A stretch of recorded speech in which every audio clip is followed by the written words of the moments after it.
Echo Chronicle 002. The voices beneath Bahirim. The Druid found the echo where the old southern road vanished beneath the sand. Between two black stones lay a shard of scorched glass. A single point of light glowed within it. When the Druid picked it up, voices rose from the shard. A man called for his mother. A woman shouted an order. Someone laughed. Then only one young voice remained. Grandfather?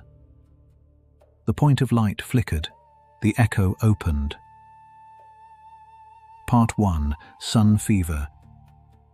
Zarin al-Khareth knew something was wrong before she reached the camp. The tents stood closer together than usual. Heavy cloths kept out the light. No one sat beside the evening fire.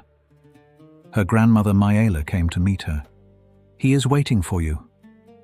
Zarin followed her to the largest tent. At her side hung a narrow blade wrapped in pale linen. Amar lay beneath several blankets. Fine white-yellow lines glowed beneath the skin of his throat and ran down across his chest. His breathing was shallow. Zarin knelt beside him. "Grandfather." Amar opened his eyes. "Leora," he whispered. Leora had been Zarin's mother. "It is me," she said. "Zarin." His gaze slowly found her. "You came." She took his hand. It was hot enough to hurt her fingers. "How long?" "5 suns," Maela said. "Every morning it grows worse." Zarin studied the pale glowing lines. "Sun fever." Maela opened a clay bowl. Several small, dark splinters lay inside. Many years ago, the protection crystal of his caravan shattered during a light storm. Amar held it inside the frame until everyone had reached shelter behind the sails. Zarin looked at her grandfather. "You took the charge into your body." Amar gave a tired smile. "Better me than the children." His body had contained the energy for decades. Now it was breaking apart inside him. Zarin touched one of the luminous lines. An uneven pulse moved beneath her fingertips. Maela watched her. "You have not forgotten. You made certain I would not." Zarin had been 6 years old when her parents died. A sandstorm had separated their small traveling party on the road to Sarun. Later, searchers found only the broken wagon and a trail of melted glass. From that day on, her grandparents had raised her. Amar taught her how to find water beneath dry stone. He taught her how to read the tracks of animals and understand the wind. From Maela, she learned how plants stored heat. She learned how energy crystals carried power.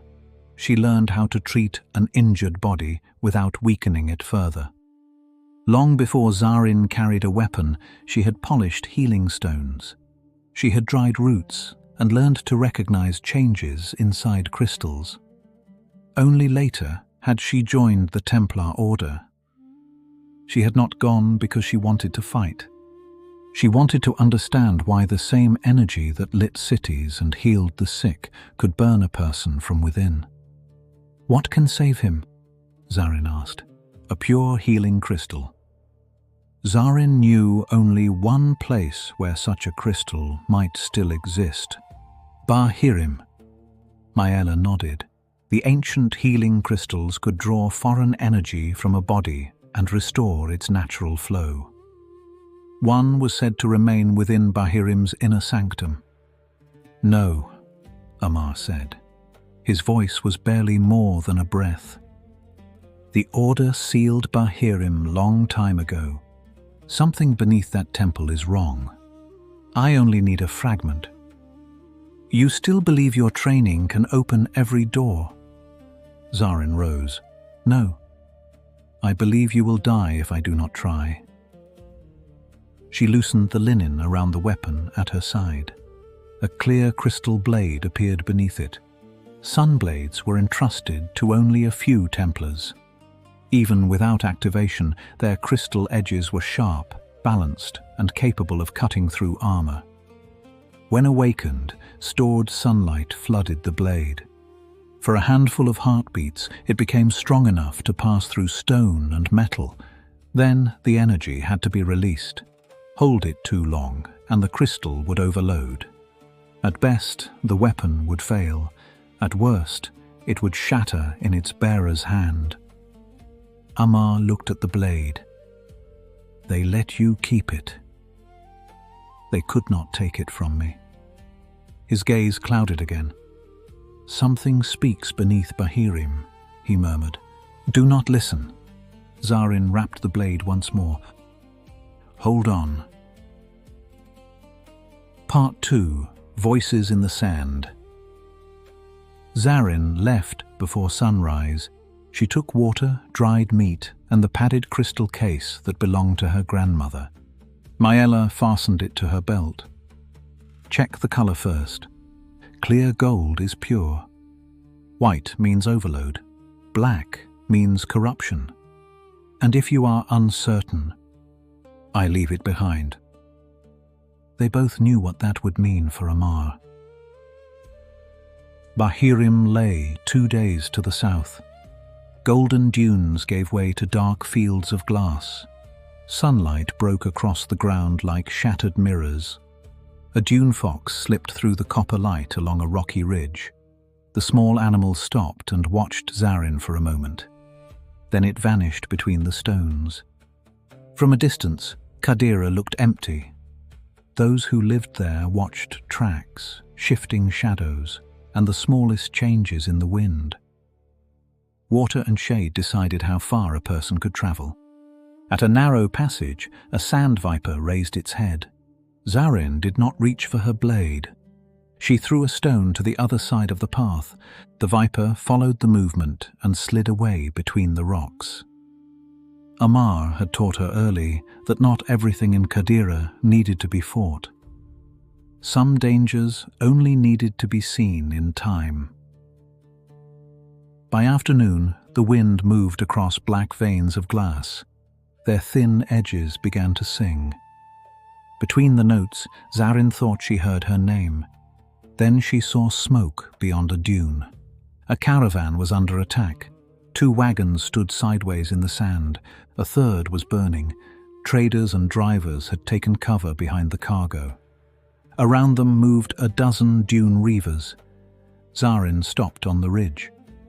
She did not ride down at once. First, she watched. The Reavers stood too far apart. 2 kept looking over their shoulders, although no one was behind them. Another struck at empty air. "Be quiet," he shouted. A second man whispered to someone Zarin could not see. "I am coming." The defenders saw only criminals who outnumbered them. Zarin breathed out slowly. In battle, the advantage often belonged to the person who could still see, while everyone else merely reacted. She counted the attackers. She tested the wind. Then she noticed the broken axle beneath the lead wagon. She rode down. One of the Reavers raised his spear. Zarin slipped from the saddle before he thrust. She moved back only half a step. The spear point passed her shoulder. Her left hand guided the shaft outward. A strike to his wrist opened his grip. Her elbow caught him beneath the jaw. He fell. 2 more came from the right. Zarin drew the sunblade but kept its crystal dark. She caught the first blow with the flat of the blade. She turned the attacker's wrist and drove him into the second man. Then she kicked the broken axle. The wagon sagged. Its cargo slid into the sand and split the Dune Reavers into 2 groups. Zarin activated the blade. Yellow-white light filled the crystal. 1 heartbeat. She cut through the shaft of an axe. 2 heartbeats. The blade severed the chain blocking the caravan's escape. Then the light faded. The traders pushed the wagon aside and opened a path. Zarin struck only when a foot was misplaced. She moved when a shoulder leaned too far forward.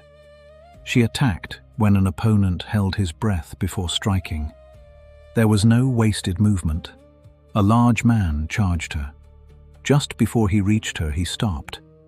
"Mother?" he asked. His gaze passed beyond her. Zarin did not turn. No one stood there. The man raised his sword toward the empty dune. "You are dead."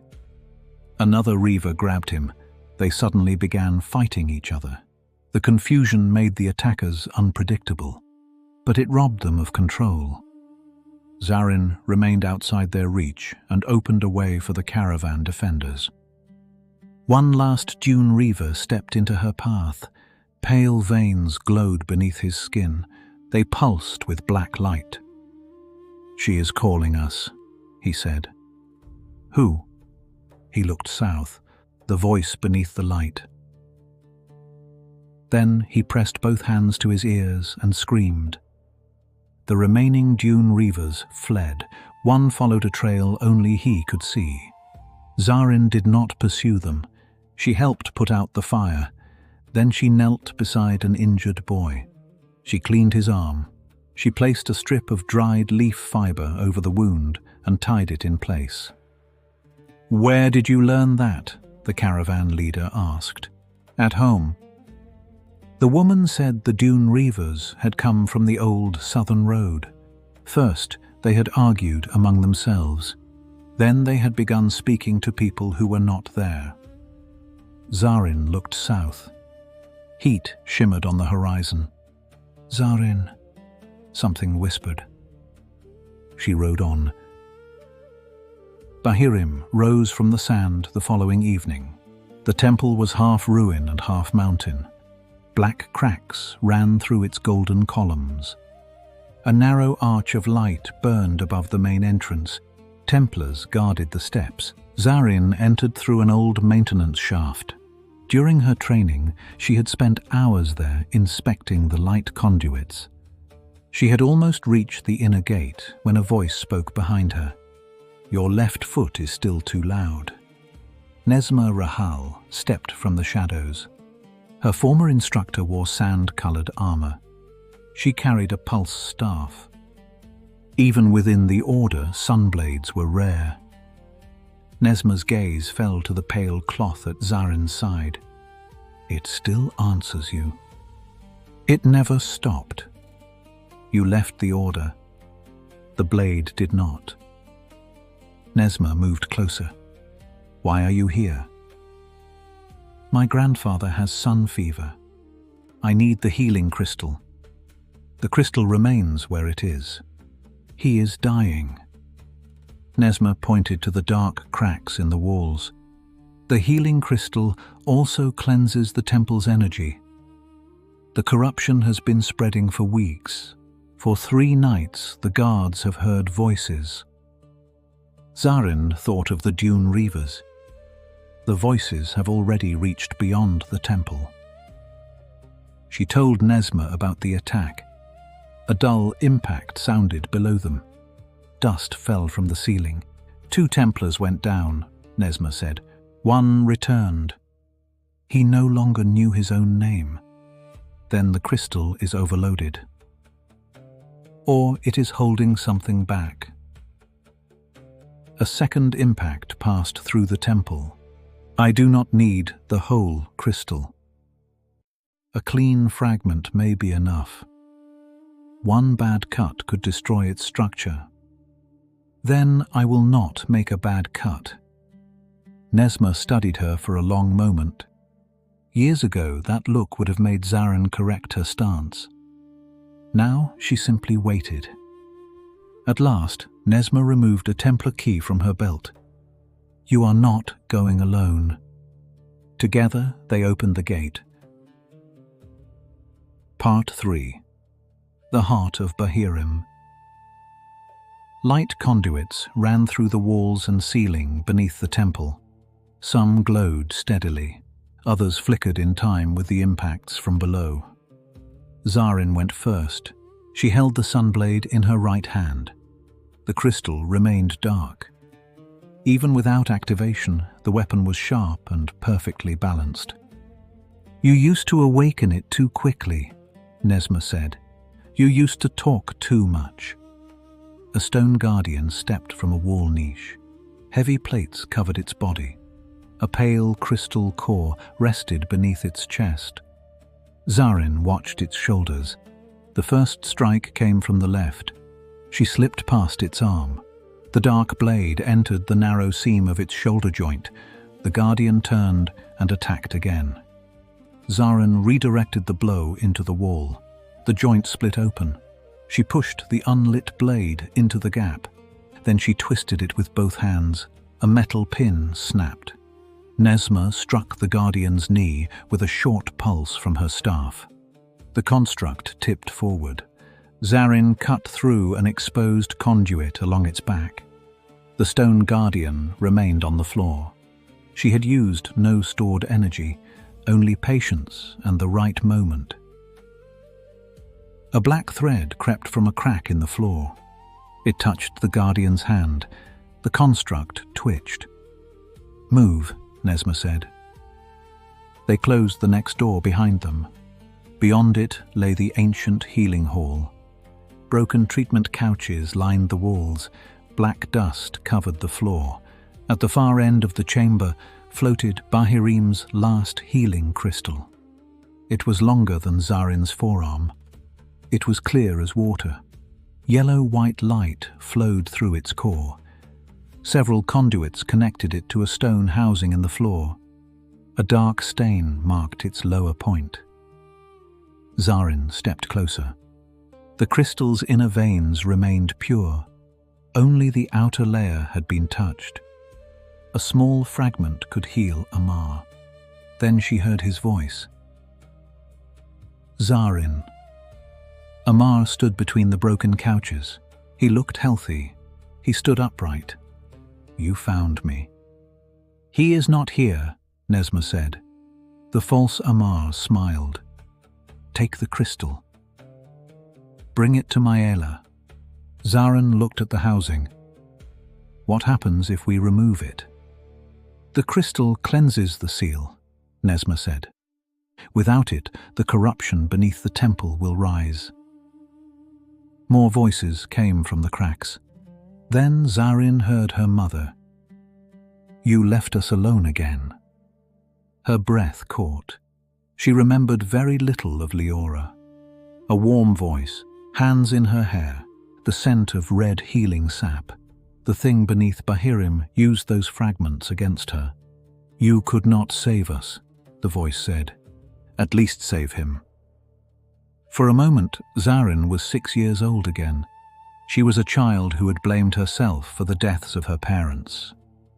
Zarin turned away from the figure. "It knows my memories."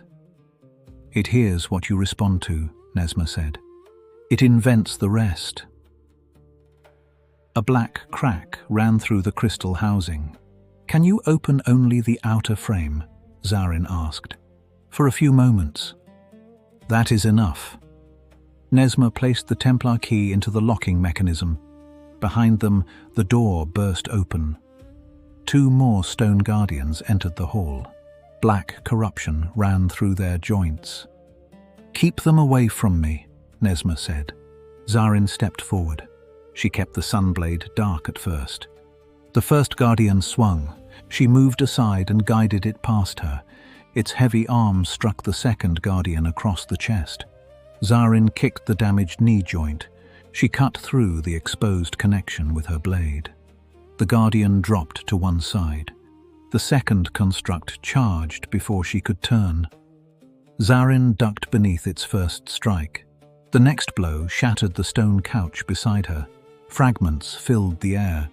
The guardian raised both arms for another attack. Zarin saw the line through its body. She activated the sunblade. Yellow-white light blazed through the crystal, 1 heartbeat. Zarin stepped inside the guardian's reach.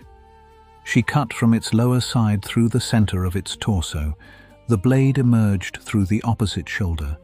It passed through stone, metal, and the corrupted core in one clean stroke. The guardian separated along the glowing line. Both halves crashed to the floor. Zarin released the energy immediately. "Open," Nesma called. The outer frame had come loose.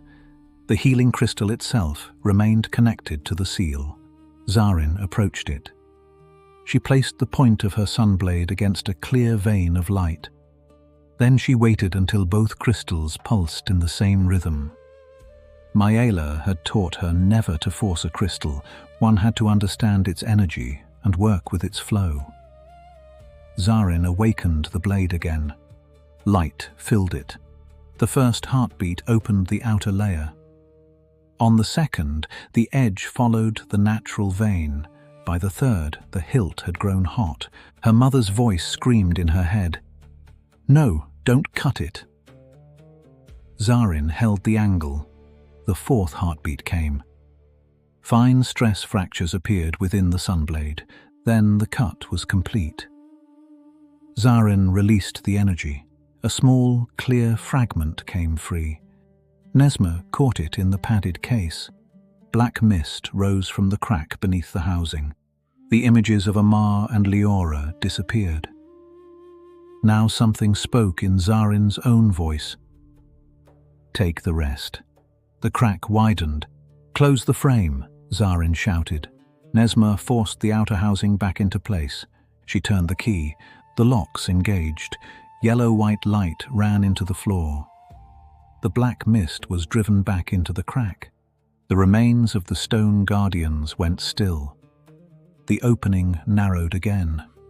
"The seal is holding," Nesma said. "For how long?" A dull impact answered from below. "Not long enough." They left the hall. Behind the closed door, something whispered in Zarin's voice. "Listen only to me." Part 4. The Healing Crystal. They reached the camp on the third night. Amar's breathing was barely more than a faint movement. Maela held the crystal fragment up to the light. "The inner vein is pure." Together, they placed it in a shallow bowl of water. Maela added 2 drops of plant sap. The water would absorb the released heat.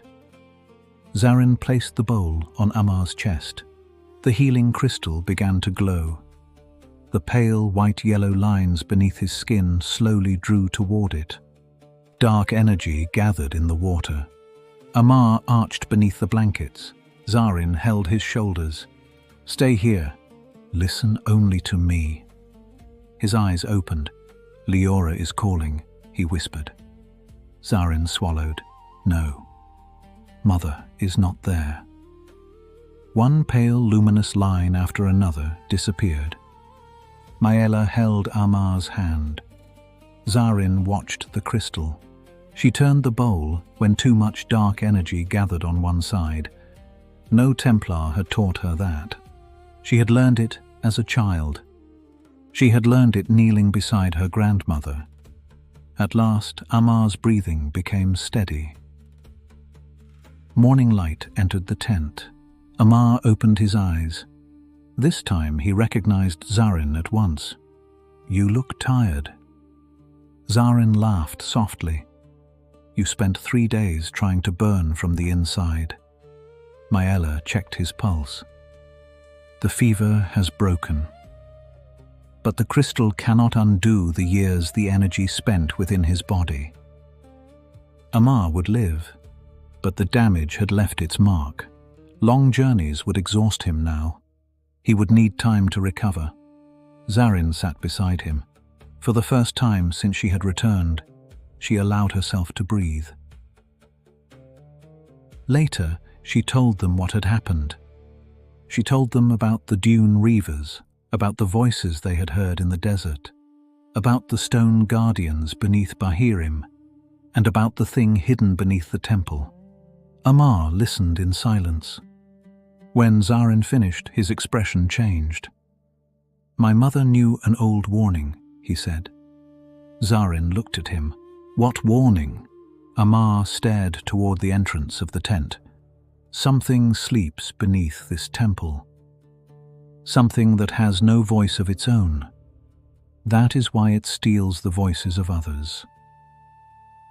Zarin thought of the false image of her grandfather, then of her mother, and finally of her own voice following them through the temple. She placed the darkened crystal fragment beside Amar. The whole crystal might have healed you completely. Amar looked at the fragment. And what would it have released in return? I do not know. Then the fragment was enough. Zarin lowered her eyes. Myla rested a hand on her arm. Your mother would be proud of you. Zarin remained silent. For years she had carried the same thought, the same question, the same guilt. I could not save her. Myla's grip tightened gently. You were a child. Zarin looked at her grandmother. I know. For the first time she believed it. Later that day, Zarin found Nesma waiting outside the camp. The former Templar instructor stood alone beneath the evening sun. Zarin's sunblade rested at her side. Fine pale lines were still visible inside the crystal. Nesma noticed them immediately. 4 heartbeats. The cut required 4. You were close to the limit. I know. Nesma looked at the sunblade. There are very few blades like that left. No other one knows your hand. Zarin studied her. Do you want it back? No. The answer came without hesitation. Nesma turned toward the southern horizon. Bahirim lay far beyond the dunes. The voices have reached the caravan roads. We can no longer simply guard the temple. What will you do? Nesma was silent for a moment. Then she answered. Remember what we sealed beneath it. She left before sunset. Zarin watched until Nesma disappeared between the dunes. Amar survived the sun fever. Zarin remained with her grandparents for a time. She helped Myla treat travelers. She prepared healing plants. She tested energy crystals. She showed younger children how to recognize when a crystal had become unstable. She taught them where to search for shade when the desert wind changed. And when a sand viper crossed the path, she showed them how to guide it away without killing it. The sunblade remained at her side, but she rarely activated it. The Order had taught her how to fight. Her grandparents had taught her why. Deep beneath Bahirim, darkness moved through the old temple. A black fragment broke loose from the wall. It fell through the chamber, then struck the stone below. 2 dim lights opened in the darkness. The ancient conduits around them flickered. A voice moved through the broken halls. Zarin's voice. Listen only to me. Far from there, the Druid opened his hand. The shard of black glass had gone cold. Eris remained silent. For several moments, the desert wind was the only sound. Then she spoke. Echo recorded. The Druid looked south. And the source? Eris answered. Still active. He wrapped the black fragment in cloth. The echo was preserved. But the story beneath Bahirim was not finished. Far away, the ancient temple stood beneath the sun, silent, bright, untouched from a distance. And deep below it, something was learning how people spoke.